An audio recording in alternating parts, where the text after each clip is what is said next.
Hello guys, তো আমরা শুরু করতে যাচ্ছি নতুন মানুয়া। আগের মানুয়া এখনও আমি স্টপ করিনি, ওটা চলতে থাকবে, পাশাপাশি এটাও চলবে। এটার নাম হচ্ছে I just want to be killed. এটার প্রথম অংশটুকু আমি বলে দিই যে এটার মধ্যে একটা হিরো থাকে, সে শুধু মরতে চায় কিন্তু তার ভাগ্য এত ভালো কখনো মরতে পারে না। আর কি বেশি কিছু বলবো না, না হলে স্পয়লার হয়ে যাবে। এখন চলেন আমাদের মাংলা আমরা শুরু করি। তো আমরা চ্যাপ্টারের শুরুতে দেখতে পাই আমাদের মেইন ক্যারেক্টার অফিসে কাম করছে। সে প্রায় ডেইলি এরকম ওভারটাইম করতে করতে ক্লান্ত। সে এখন বলতেছে, আমি আমার ওভারটাইমকে এভাবে নষ্ট হইতে দিতে পারি না, আমার তাড়াতাড়ি কামগুলো শেষ করতে হইব। কিন্তু বলার সাথে সাথেই সে অজ্ঞান হয়ে পড়ে যায়। তো এক কবরের পাশে আমরা যে ব্যক্তিকে দেখতে পাচ্ছি সেই ব্যক্তি হচ্ছে আমাদের এমসি। সে মরার পর তার আত্মা এই ব্যক্তির শরীরে প্রবেশ করে। এখন আমাদের এমসি আমাদেরকে বলছে যে আমার নাম ইউলে, আর এভাবে অতিরিক্ত কাজ করার ফলে আমি মারা যাই। কিন্তু কিভাবে জানি এই শরীরে আমার আত্মা স্থানান্তরিত হয়ে গেছে। আর যার দেহে আমার আত্মা স্থানান্তরিত হয়েছে তার নাম জেনফেই। একদিন জেনফের বাবা এক পাহাড়ে জঙ্গলি জানোয়ারের শিকার করতে গিয়ে নিজেই জঙ্গলি জানোয়ারের শিকার হয়ে মারা যায়। জেনফের কাছে তার বাবা ছাড়া আর কেউ ছিল না, তাই সে অনেক দুঃখী হয়ে যায়। আর সেই সময় আমার আত্মা তার দেহে প্রবেশ করে। আপনি কি জানেন যে কোনো ব্যক্তির জীবনে সবচেয়ে দুঃখজনক ঘটনা কি? আমি বলছি, যখন সে তার সঞ্চিত সম্পদ খরচ করতে না পেরেই মারা যায়। জেনফের কাছে শুধু কয়েক টুকরো গোস্তই আছে। আমার কত কষ্টে জমানো টাকা, একটা টাকাও খরচ করতে পারলাম না। না না না, এখন দুঃখী হওয়ার সময় না। এটা আমি কি করতেছি? আমি মরার পর আরেকটা চান্স পাইছি, এটাই তো অনেক বেশি। আমাকে এখন ভাবতে হবে যে আমার এই জীবনটা কিভাবে আমি ভালোভাবে কাটাবো। এটা বলার কিছুক্ষণ পরেই আমাদের এমসির পিছে একটা ডিং ডিং করে আওয়াজ আসে। সে যেই মাথা ঘুরায় সে দেখতে পায় যে তার সামনে পিজেন্ট অ্যাসেশন সিস্টেম নামে এক সিস্টেম চালু হয়ে গেছে। এমসি প্রথমে চমকে বলে যে এটা কি। আমাদের এমসি যখন ভালো করে লক্ষ্য করে তখন সে বলে, দাঁড়াও 1 মিনিট, এটা কি একটা সিস্টেম? আর আমি কি মেন ক্যারেক্টার? আমি কি সিস্টেম ইউজ করে পুরা দুনিয়ার উপরে কবজা করতে পারবো? আমার হ্যারামে কি 7-8 হাজারটা সুন্দরী মহিলা থাকবে? তাহলে নোবেল আর মানুয়াগুলো আমাকে মিথ্যা বলেনি। পরের ঘটনায় আমি অবশ্যই এই পুরো সৃষ্টির চূড়ায় থাকবো। হা হা হা হা। হ্যাঁ, শুভ কাজে আর দেরি করা যাবে না। সিস্টেম, তুমি আমার কাছে চলে আসো, আমি তোমাকে অ্যাকসেপ্ট করছি। এমসির এই কথা শেষ হওয়ার কিছুক্ষণ পরেই সিস্টেম বলে যে হোস্টকে ডিটেক্ট করা হয়েছে, কিন্তু হোস্ট শর্তগুলো পূরণ না করায় সিস্টেম সাময়িক সময়ের জন্য বন্ধ হচ্ছে। তো আমাদের এমসি লগে লগে ক্ষিপ্পা মিডল ফিঙ্গার দেখা কইতাছে, ওই থাম, এত তাড়াতাড়ি বন্ধ হইস না, এত তাড়াতাড়ি বন্ধ আজকে লেগা থাম, তোর বন্ধ হইস না। আমি শর্তগুলো পূরণ করি না মানে কি? পরিষ্কার করে রাখা। তো সিস্টেম বলছে যে প্লিজ এক আনমোটিভেটেড এবং গরিব অসহায় জীবনযাপন করেন, তাহলে পরের জীবনে আপনার সিস্টেমটি অ্যাক্টিভেট হয়ে যাবে।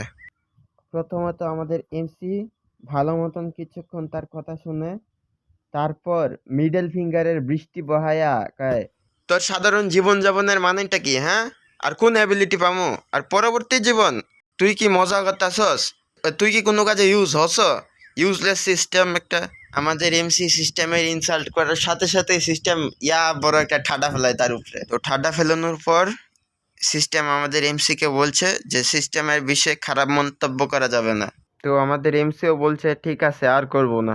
তারপর সিস্টেম বলছে, আপনি অনেক বেশি প্রশ্ন করে ফেলেছেন, দয়া করে ইউজার ম্যানুয়ালটা ইউজ করেন। তো আমাদের এমসি উত্তরে বলছে, আচ্ছা আমি বুঝতে পারছি, তুমি একটু গরম মেজাজি। তো কিছুক্ষণ পরে ম্যানুয়াল পড়ার পর আমাদের এমসি সিস্টেমকে বলছে, তাহলে তোমার মানেটা হচ্ছে আমি যদি কুত্তার মতন গরিব দরিদ্র অসহায় জীবনযাপন করি তাহলে আমি পরবর্তী জীবনে আনস্টপেবল হয়ে যাব। কিন্তু তোমার শর্ত যাই হোক, পরবর্তী জীবনে আমি কি আমিই থাকবো? তো এখন সিস্টেম উত্তরে বলছে যে আপনার আত্মাকে বিশেষভাবে বাছাই করা হয়েছে। রিইনকার্নেশনের পর আপনি চাইলে আপনার মেমোরি ফেরতও নিতে পারেন। তো এখন আমাদের এমসি বলছে, ও আচ্ছা, কিন্তু এরকম বিষয় হলে আমাকে তো আরও 40 থেকে 50 বছর বয়স বাঁচতে হবে পরবর্তী জীবনে যাওয়ার আগে। কিন্তু 40 থেকে 50 বছর বয়স এভাবে বাঁচা অনেক বিরক্তিকর। তার মানে পরবর্তী জীবনে তাড়াতাড়ি যাওয়ার একটিমাত্র উপায় হলো। তারপর এমসি সিস্টেমকে জিজ্ঞেস করছে, আচ্ছা সিস্টেম, আমি যদি আমাকে মেরে ফেলার সিদ্ধান্ত নেই তাহলে কি শর্তটা পূরণ হবে আর আমি কি পরবর্তী জীবনে সিস্টেমটা চালু করতে পারবো? তো উত্তরে সিস্টেম বলছে, এক আসল পিজেন্ট কখনো এভাবে মরে যাওয়ার সিদ্ধান্ত নেবে না।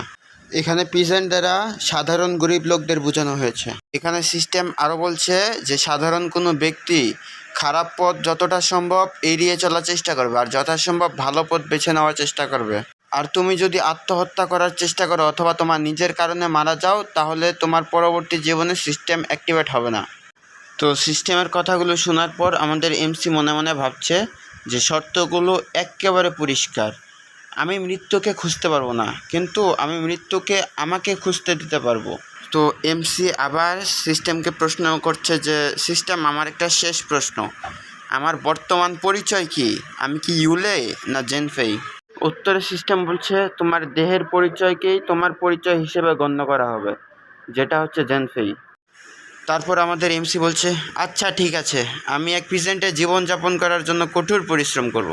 তো আমাদের সিস্টেম এমসির কথার উপরে লাল বাতি মেরে বলে, থামো, এক সত্যিকার অর্থে প্রেজেন্ট কখনো কঠোর পরিশ্রম করে না। তো এমসি বলছে, আচ্ছা ঠিক আছে, আমি একটা ইন্টারেস্টহীন জীবন যাপন করব। তো অবশেষে আমাদের সিস্টেম বলছে, তাহলে আপনার প্রেজেন্ট হওয়ার কষ্টে আপনাকে গুড লাক। আপনার যদি আরও কোনো প্রশ্ন থাকে আপনি পরবর্তীতে আমাকে আবার ডাকতে পারেন, এখনের জন্য বিদায়। তো এমসি উত্তরে বলছে, আচ্ছা ঠিক আছে, যা যা তাড়াতাড়ি যা। তারপর অবশেষে আমাদের সিস্টেম শাটডাউন হয়ে যায়। সিস্টেম শাটডাউন হওয়ার পরও এমসি কিছুক্ষণ দাঁড়িয়ে থাকে। যখন সে দেখতে পায় যে তার আশেপাশে সিস্টেম এখন আর নেই, তারপর এমসি বলে, সিস্টেম যদিও অনেক পাওয়ারফুল কিন্তু সিস্টেম তো সিস্টেমই। আমি বুঝতে পারছি যে জেনফেইকে প্রেজেন্ট হতে হবে, কিন্তু তার সাথে আমার অর্থাৎ ইউলের সম্পর্কটা কি?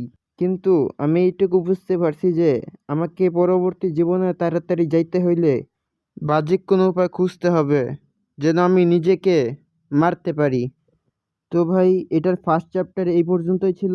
আশা করি পরবর্তীতে আরও লম্বা করে ভিডিও আনবো, একসাথে 2টা 3টা করে। আর লেট হয়েছে কারণ আমার বাড়িতে একটু কাজ ছিল। ইনশাল্লাহ লেট হবে না, আজকে আরেকটি ভিডিও আসতে পারে। ততক্ষণ ওয়েট করুন। আল্লাহ হাফিজ।